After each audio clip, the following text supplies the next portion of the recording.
Hey guys, I want to do a quick video to cover a question in my comment section. This will be regarding my bulkhead wiring into my 4-wire standalone harness on my 1980 K5 with an LS swap. I had a question of how I did my bulkhead wiring, and I'm going to cover that now. We'll start up here at the bulkhead.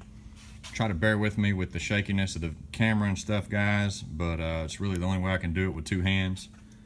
On your bulkhead, you've got the right plug, a center plug, and then the left plug.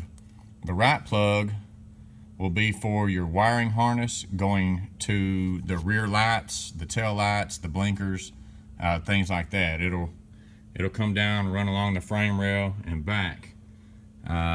The center harness, or the center plug, that is actually going to be for your headlights, your blinkers up front, and I guess any other lighting that you have up front. I want to say one of those actually runs over to maybe the air conditioner or something. But the ones you want to focus on, guys, the main plug that you want to focus on is the left plug. If you'll look here, guys, up top, you've got, what is that, 4 wires it looks like? Maybe 5, 6 wires. There's a pretty good chunk of these up here in this top corner, and all this goes to your windshield wiper motor, windshield wiper pump, or washer pump. So if you have these little plugs, pull these to the side, zip tie them off to where they're out of your way or whatever, so you can get down to the main things that you're going to need here.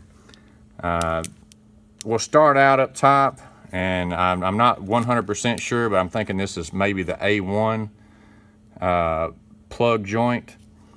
This is for your battery positive. This is going to be a red wire out of your bulkhead. You follow it down here, and this is your battery positive. It's your power supply, main power supply, constant hot for your standalone harness, your 4-wire harness.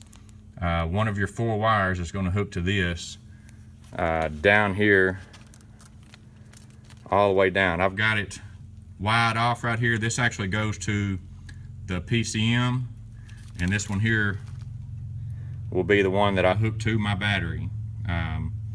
This is your main power, and it'll be hot at all times. Again, that is the top left red wire, okay? Battery positive.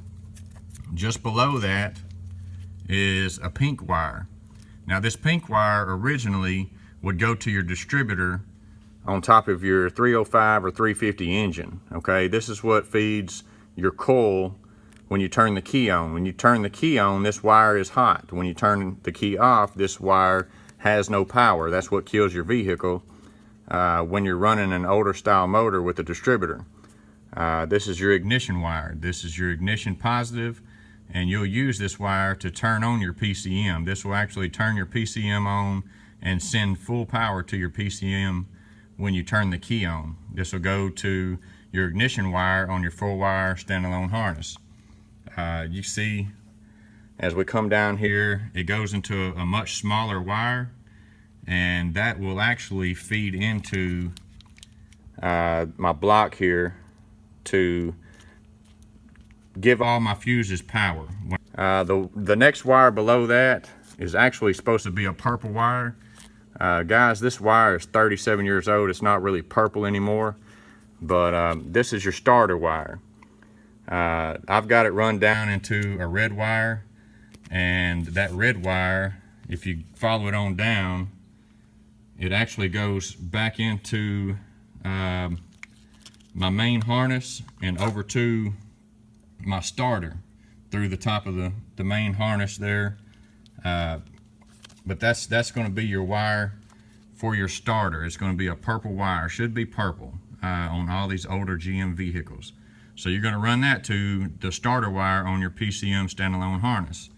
Again, mine is red down here. It's just where I had that thickness of wire to tie on to, so that's what I used. Go back up here to the bulkhead. The next wire is going to be the wire that goes to your alternator. This one, guys, is, I believe this goes actually to the alternator gauge. I'm not real certain, but I do have this one routed around. It goes down here to my harness and everything. It goes back up right here, follows this all the way up, back around, and this is what actually coils around and plugs in or bolts onto the back of my alternator right here. Okay, so I'm pretty sure that this is going to send your signal to your gauge inside your vehicle. I'm not 100% on that, but that's what I have it hooked to, is the wire that went to my alternator before. Okay, the next wire we're going to look at here over to the side is the green wire. This green wire is for your coolant temperature sending unit.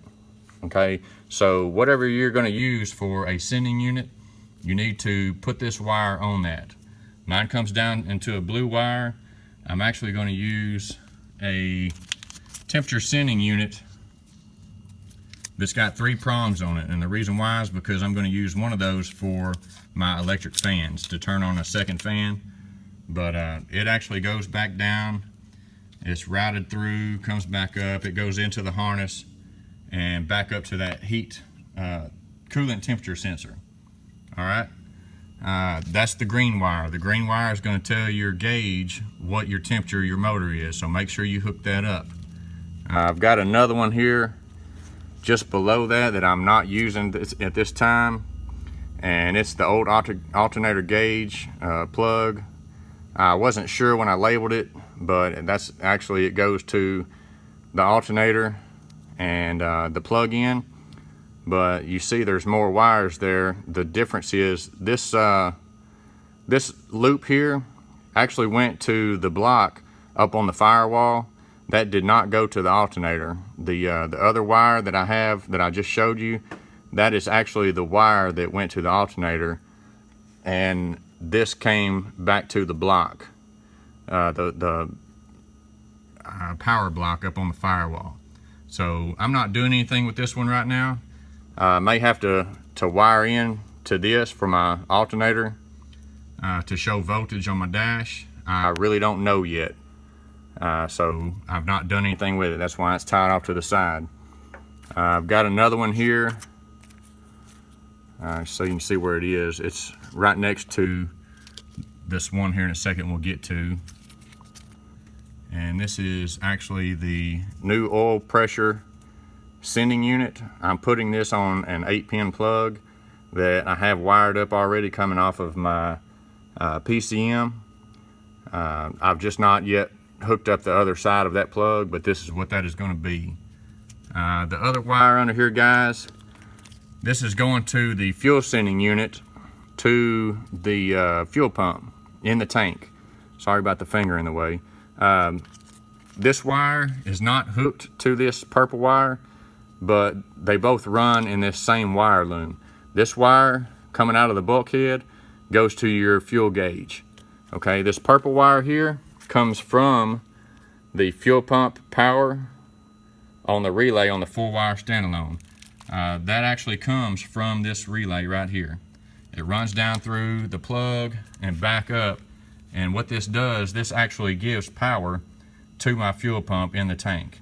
Okay, so I hope that helps, guys. Maybe if you have any more questions, just hit me up in the comment section, and be sure to like and subscribe if you like the videos. Catch you later.